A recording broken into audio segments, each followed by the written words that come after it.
You know, from the subtle way an icon pops on your phone screen to the epic battles in your favorite video games, animation is absolutely everywhere. It's this incredible art form that literally breathes life into things that aren't alive. But how did we get from simple little drawings to characters that can actually learn, fight, and move, all based on a single sentence? Well, let's dive in. Okay, so what really connects a classic cartoon character, the device that's probably in your pocket right now, and a futuristic sword-wielding robot? Well, it's animation, of course, and the story of how they're all linked? Well, it's a pretty wild ride of happy accidents, some pretty fierce debates, and some seriously cutting-edge artificial intelligence.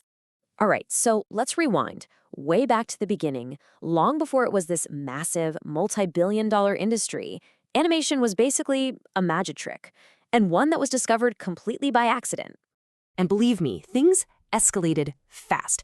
Back in the late 1800s, this filmmaker's Georges Méliès had his camera jam while he was filming. And when he played it back, poof, an object had just vanished. He'd stumbled onto stop motion.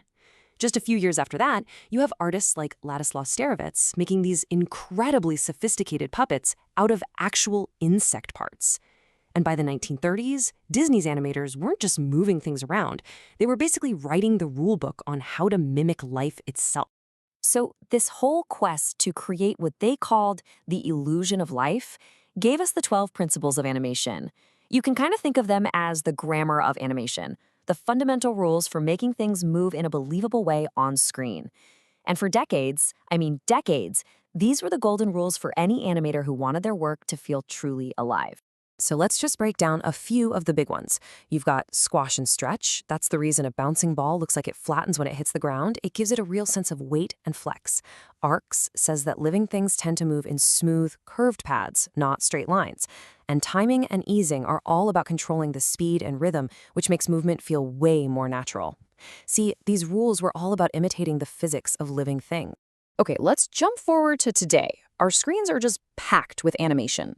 But the big question is, do these rules, which were made for a cartoon mouse back in the 40s, still apply to, say, the buttons on your phone in 2024?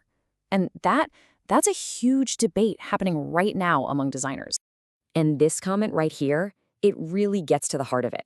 This Reddit user is pointing out that maybe the rules for living things, like arcs and squash and stretch, just don't make sense for a digital button. A screen element isn't a person. Maybe it's supposed to feel more robotic and direct, you know? It really just all boils down to what the goal is. With character animation, it's all about emotion. It's about telling a story. You want that character to feel real, to have personality. But UI animation, that's a totally different ballgame. Its job is to give you feedback, help you figure out where you are, and most importantly, feel super fast and functional. And yeah, when you put that style over function, people get, let's just say, frustrated. This comment is pretty blunt, but it nails a feeling a lot of us have had, right? If an animation just gets in your way, it's failed. People want things to be efficient, not some bouncy, rubbery interface that makes you wait. Or, as another user puts it, the interface itself shouldn't be the star of the show. You're on an app for the content. And honestly, the best UI is often the one you don't even notice. The point isn't to make you feel all warm and fuzzy about a little box you clicked on. It's just to help you get stuff done. So that's the big debate right there. Should your app feel alive and natural, using those classic animation principles? Or should it just be lightning fast and clear, even if it feels a little robotic? And honestly, there's no easy answer.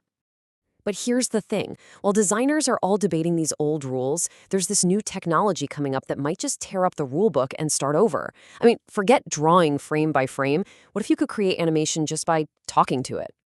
Okay, so meet PADL. It stands for Physics-Based Animation Directed with Language.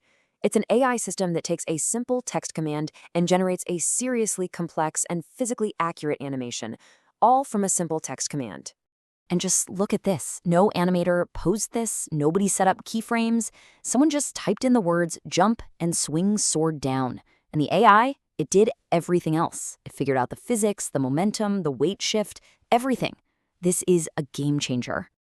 So how in the world does this magic actually work? Well, you can kind of break it down into 3 stages. First, the AI basically binges thousands of motion clips to learn the language of movement, what words like run or jump actually look like.